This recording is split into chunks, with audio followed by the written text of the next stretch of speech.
Welcome to Brave Healer Productions. It's time to experience what's possible.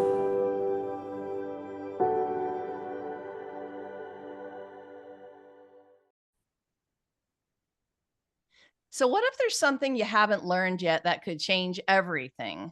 Welcome, everyone. I'm Laura DeFranco, the CEO of Brave Healer Productions, where we are helping the world experience what's possible. And here today to help me with that mission are three of the amazing authors of one of our newest books. This is called The Caregiver's Advocate, a complete guide to support and resources. This is our volume 2 in a really powerful series, y'all. We have a huge shout out today for our lead author, Debbie Compton. Debbie brought this stellar group of expert co authors together to talk about a topic that we all really need some help and support with. Debbie, I'm so grateful and honored to be here guiding this project with you. You had a big vision and mission for this topic, and the audience today is going to hear it from some of your amazing authors. So, Dr. Mara Karpel, psychologist, speaker, and best-selling author of The Passionate Life, hosts the podcast Your Golden Years and founded Compassionate Caregiving Coaching, advocating vitality, joy, and awareness of ageism in aging. I've got Dr. Pearl Harmon with me. She's the CEO of Aging Care Navigators, a caregiving advocate, certified coach, and leadership expert, empowering family caregivers to navigate aging care with confidence, compassion, and resilience. And Selma Archer is here. She's a co-founder of Invisible Employee Advocates Consulting, where they assist employers in developing support systems for their caregiving employees. Y'all are going to learn a few things today from these cool people in my Zoom room, you guys. We're going to start with Dr. Pearl Harmon. So, Pearl, can you talk to us a little bit about the why behind the chapter that you wrote for the book? Absolutely. So I'm really so thrilled and honored to have written the Caregiver's Leadership Lens for Women Balancing Work and Aging Parents.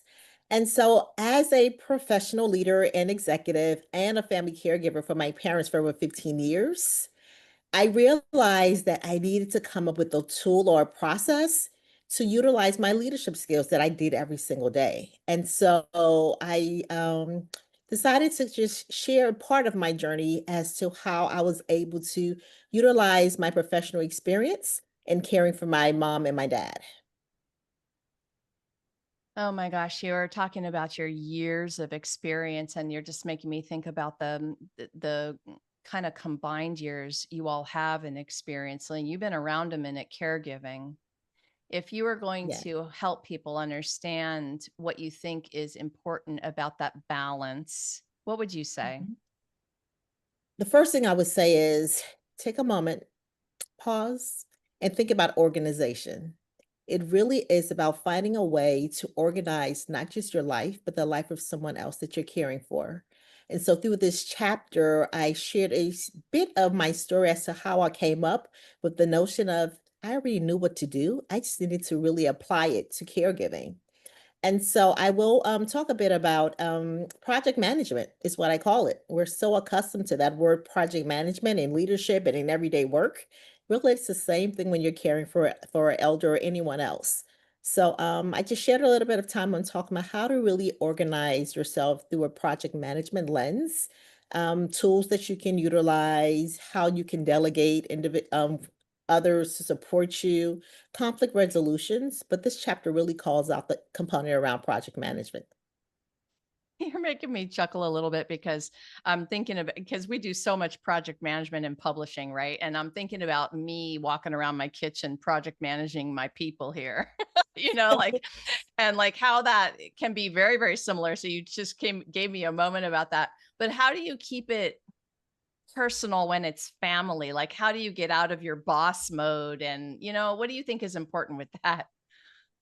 Well, it was tough if I can just be honest. I'm really shifting from boss mode because in boss mode, I'm focused, everything gets done.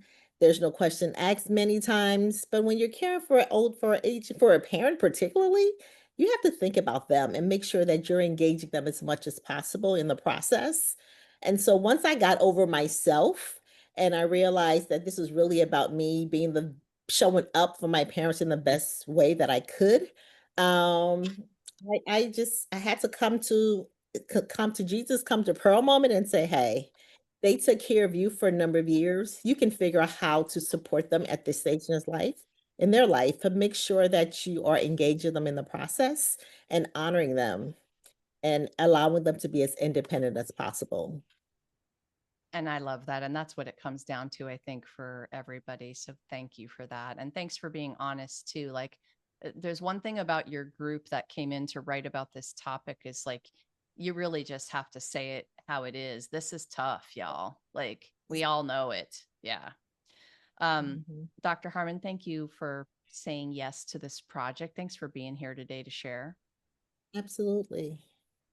Selma, I'm coming to you next. Tell me a little bit of your why behind the chapter you wrote. Well, I wrote chapter 5, Staying Close While Caring from a Distance, The Power of Long Distance Caregiving. And the why behind the reason I wrote my chapter has to do a lot with caregiver guilt, basically. I never, for the 10 plus years that I cared for my mother, I never lived in the same state. So I was always showing up, leaving, showing up, leaving. That was the routine for my caregiving. And as a result, I didn't realize I was a caregiver. I thought that you had to be physically present to be considered a caregiver. But through my journey of caring, I learned that physical presence is not a prerequisite to be a caregiver. There's so many more ways that you can show up for those people that you love. And I learned that the hard way.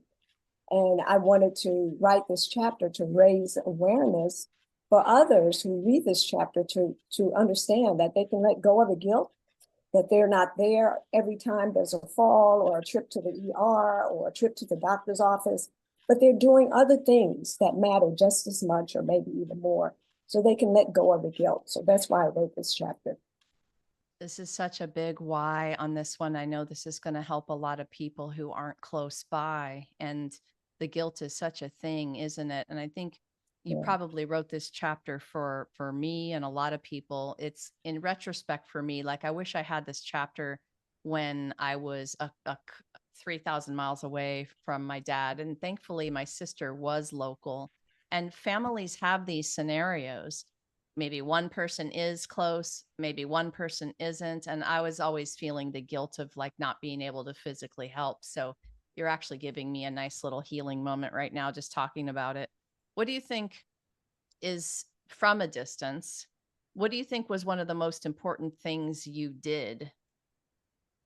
I think showing up when I could was the most important thing because unlike being there every day and watching her go through the struggles every day, I would show up at those key moments when I would get a call saying maybe she's not going to last till tomorrow, so you need to get here.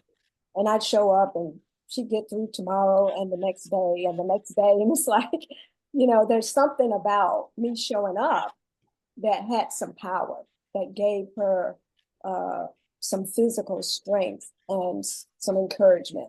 So I think what I learned is that there's power in being distant that is not there for those who are there every day. And that's a very something that I think people should embrace and use. Yeah, for sure. It's a very interesting way to think about it. Kind of changes the perspective, which I love. You're all doing that. You're all giving these beautiful golden nuggets of awareness to our readers about different ways to think about their role in all of the ways. And you're all, so generous with helping people understand how to just do their best with what they have, with the time they have, with their abilities and their resources, right? Anything else you want to say about that, Selma?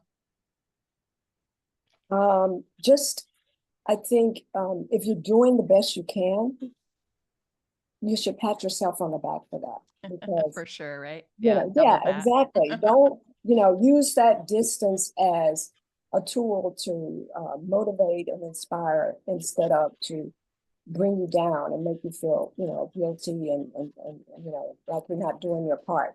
Because you're doing your part. You have to look at it a different way. Yeah. And I think society has trained us to look at things a certain way. We have to let go of that and reshape and restructure that perspective. Yes, for sure. We need to do that.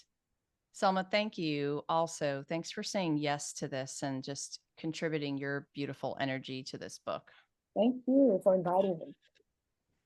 Dr. Mara Carpel, tell us a little of the why behind your chapter. Well, thank you, Laura, for having me here. And I'm so honored to be part of this wonderful book. My chapter 18 is Empower Yourself in an Ageist Healthcare System, How to More Effectively Advocate for Your Loved One. I relate to what both Selma and Dr. Pearl have to say. I was a long distance caregiver as well. My professional background is in geriatrics. I worked in nursing homes for many years after I got my doctorate in 1992, then assisted living and independent living. And then I kind of got away from it, but I was brought back into that system when my mom ended up in assisted living. And I was very active, long distance from another state in her care. And then when she ended up in the hospital in 2021, I was like a deer in headlights. I didn't know from my professional experience what it was really like on the ground in dealing with a system that was blatantly ageist. The doctor, and I write about that in the chapter, the doctor really wanted to give up on my mom and not give her the treatment she needed and wanted. She wanted to live to save her life because of her age. She was 91 and she was in the hospital for a month. After 3 weeks, I began pushing back against the doctor, and my brother and I actually went around the attending physician to get the specialist to treat her in spite of the doctor. And my mother went on to survive and actually thrive. And she lived 2 more very joyful years. At that point, she had to move into a nursing home because she lost her ability to walk in the hospital from not being taken out of her bed and walked. She was in a beautiful nursing home, one of the best that I had ever seen in all of the nursing homes I had worked in. But a nursing home is a nursing home. And I learned very quickly that ageism is alive and well. And it's actually gotten more extreme than it was when I was working in nursing homes in the 90s and early 2000s. And I had to learn on the ground how to be the one to advocate for my mom. I became the primary advocate for her from 2,000 miles away. I flew in a lot. I Zoomed with her every day because she was still able to do that. And she would tell me what was going on. And, I made a lot of mistakes. And I was at times treated like I was a crazy person because in the hospital, I didn't believe she was going to die. They called in a team to try to convince me she was dying and that I should give up. In the nursing home, they didn't want to give her the things that she really needed and wanted. And so I learned on the ground, and I learned how to communicate more effectively with the staff, who my allies were, who was the person in the nursing home that I could go to really discuss what was going on, and who had some power and who believed me. Just like in the hospital, it was the cardiologist who believed us and was willing to do the treatment for my mom. So in this chapter, I talk about things that family members can do to advocate for their loved one and how to be more effective and who to, how to know who your allies are, and how to know what the laws are that protect your loved one, and to be able to use those and be able to bring them up and say, hey, I know that this is a federal law.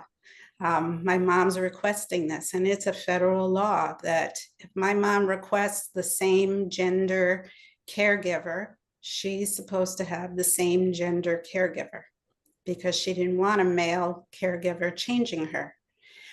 So they have to find a way to do that. So I wrote, I started out with just how to communicate and some of the things that family members could do to advocate more effectively, to be the guide that I wished that I had at the time, that I had to learn for myself on the ground. Yeah, my gosh, advocacy, just listening to you, thinking of all the poor people that don't have somebody advocating for them. Mhm.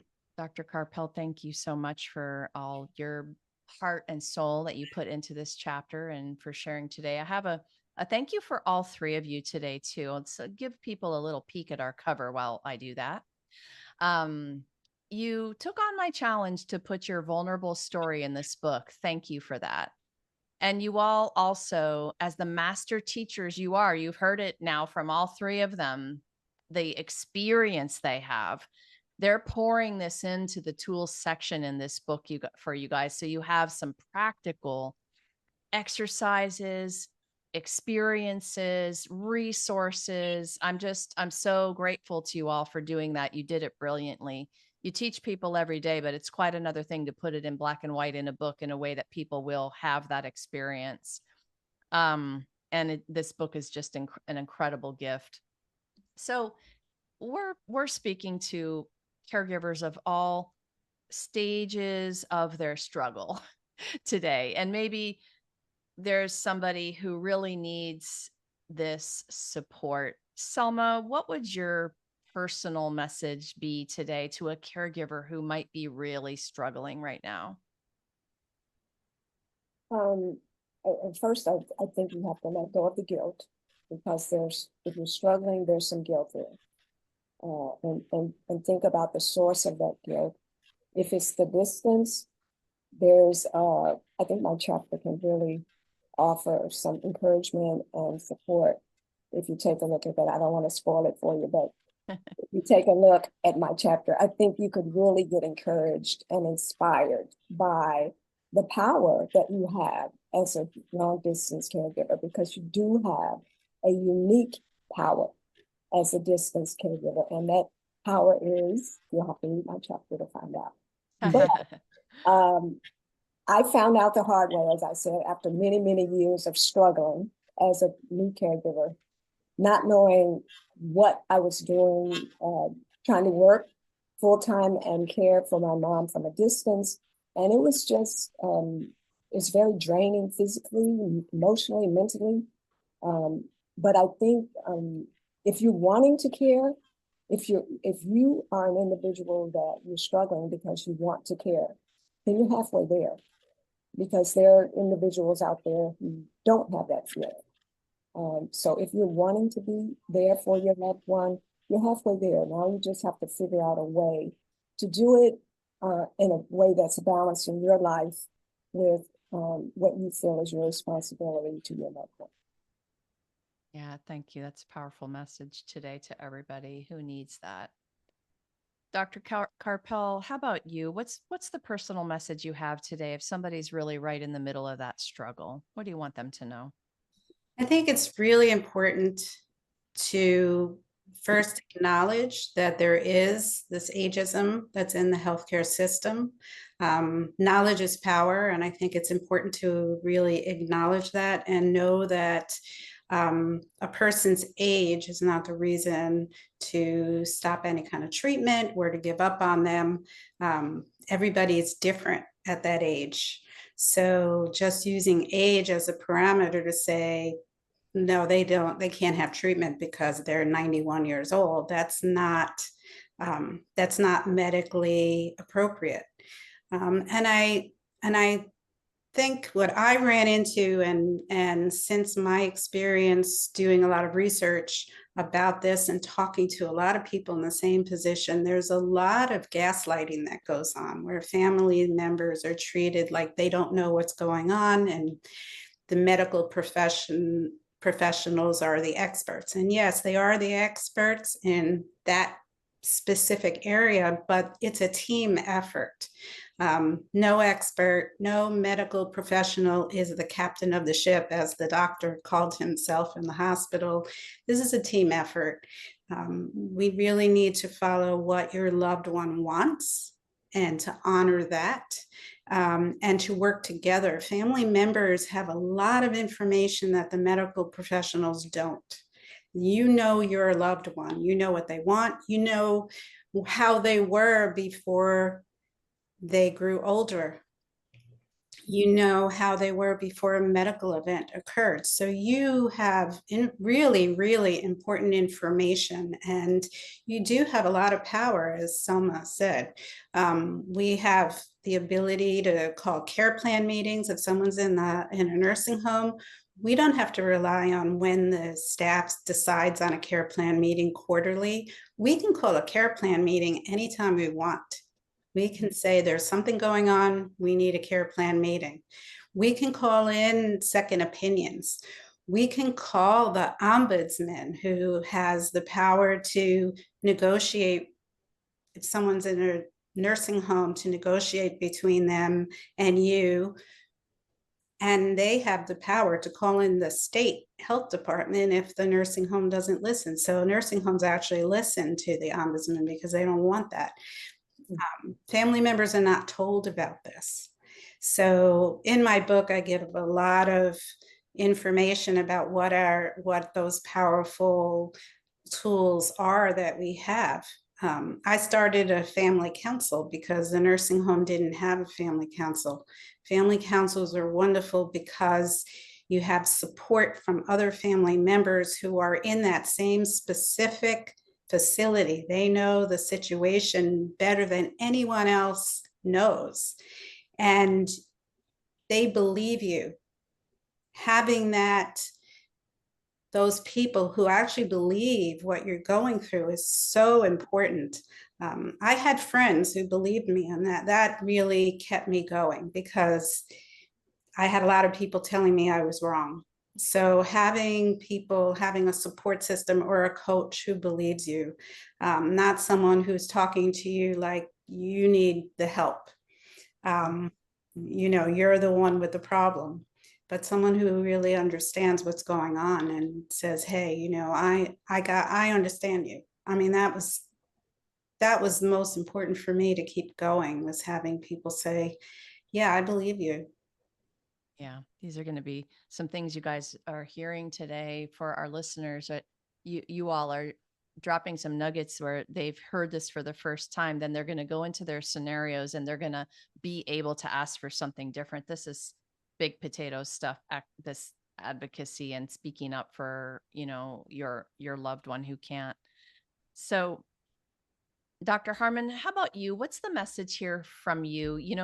People in different sort of levels of struggle with different things. What do you want them to know? First, I want them to know that there is community out there. For many of us going through the caregiving journey, we feel like we're isolated and there's no one else who possibly understands what we're going through day to day. But there is community out there.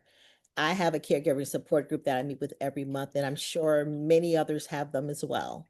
So, outside of understanding and realizing that you don't have to travel this path alone, the next advice I think is really important is allowing yourself to accept where your loved one is. And it's really hard for a child to look at a parent and realize that parent may not be independent anymore. And the parents may not want to give up their independence per se, but really coming to terms with acceptance through spending time with just observing, listening, paying attention to really what's going on. And when it gets to a point where you find or feel that they really need support, definitely speak to a physician about that or a healthcare professional. If there's someone else that you may know who's going through this journey, have a conversation with them. But it really is important to just finally accept, because that was so hard for me. It took a long time for me to accept that my mom wasn't my mom and being able to perform as she once was. And so once I was able to do so, then I was able to kind of shift and realize that I needed to reach out for support. I needed to start asking questions.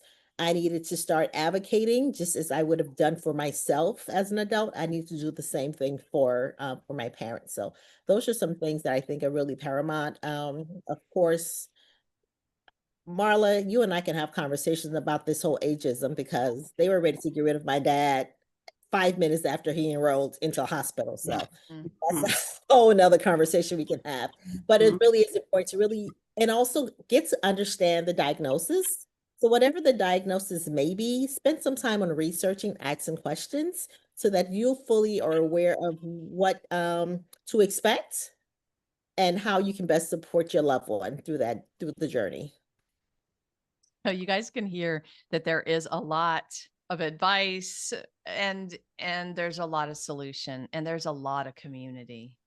So, all right, gals, I want to wrap up with one last question for all of you to kind of hone in on the resource or the tool that you are all stepping up with all the experience you have to teach in these beautiful chapters.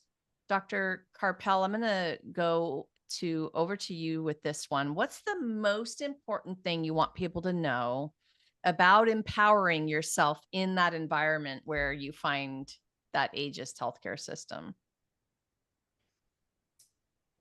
Well, I think, as I mentioned, I think finding support from other people who believe you, finding your allies, finding the person in the system who actually believes you, who's willing to listen to you at least, and really read up on the laws, on the federal laws, because um, there are laws that actually protect your loved one that are often not followed because family members are unaware of them. So when you just mention them, that has a lot of power. Just letting the professionals know that you know has a lot of power. So and you don't have to be threatening. I talk a lot about communicating assertively, but not aggressively. It's really easy to lose your cool. I did a few times, and when you do that, you're not listened to. You're ostracized. You're at that point they say, "Oh, you can't listen to her. She's a crazy person." So you have to kind of keep your cool and take care of yourself so that you can keep your cool. You need to walk away and calm yourself down when you feel that way, when you feel like you might explode, and come back when you're calm. And you might have to talk to someone and get some support to calm you down. There's nothing wrong with getting support from a caregiver, coach, or a therapist, or a good friend who will be there for you so that you can be calm and you can be assertive. Thank you for that. Okay, Dr. Harmon, in terms of women balancing their work and their aging parents, what's that most important thing you want people to know about that? I want people to know that if you don't, you're going to get burned out. So that's the opposite of it. If you don't, and it's hard, especially for individuals who are women, because we save the world with the superpowers, right? So we think we can do it all without any support. We think that we're fine, but we're not. And we need to just acknowledge and allow ourselves to understand that we do need support. We do need to rely on others. We do need to seek advice from others who have gone through this journey and really just utilize what you do professionally every single day when you're caring for your parents. Many folks do it if they have children, they do it naturally. But it is a bit different when you're talking about supporting an independent adult who is a parent. And so it's just taking time to allow yourself again to accept what is happening with your loved one, to lean into those skills that you know that you utilize every single day, And for those individuals who may not be in an actual leadership role, we all do lead every single day, all day long in various things, but just utilize what you do naturally and transition that over to the journey of caregiving. So whether it's through picking up a notebook and make sure that you're documenting every conversation, that you're keeping organized with symptoms that your loved one is having, that you're writing those notes at the doctor's office and asking questions and following up as you should. Those are some things that we typically would do in our everyday life, but it's most important when we're caring for a loved one. So that's what I would ask people to do, is just really lean into what you already know after the acceptance and after your fog has cleared a little bit and you have gotten a little bit through the emotion of caring for that loved one, whether it's through a coach. This is what I do, also support families that way. It's just get organized. It's good advice for life in general. Selma, tell us your nugget here. What's the most important thing you want us to know about that long distance caregiving? And it's interesting how all of you have talked about pieces of that today too. And really before today, I was like, oh, well, this is just really about if you're right there with them all the time, but it's not. And I love that all of you have touched on this topic today. What do you want us to know, Selma? Well, I think, as I said before, being physically present with your loved one is not a prerequisite to being a caregiver.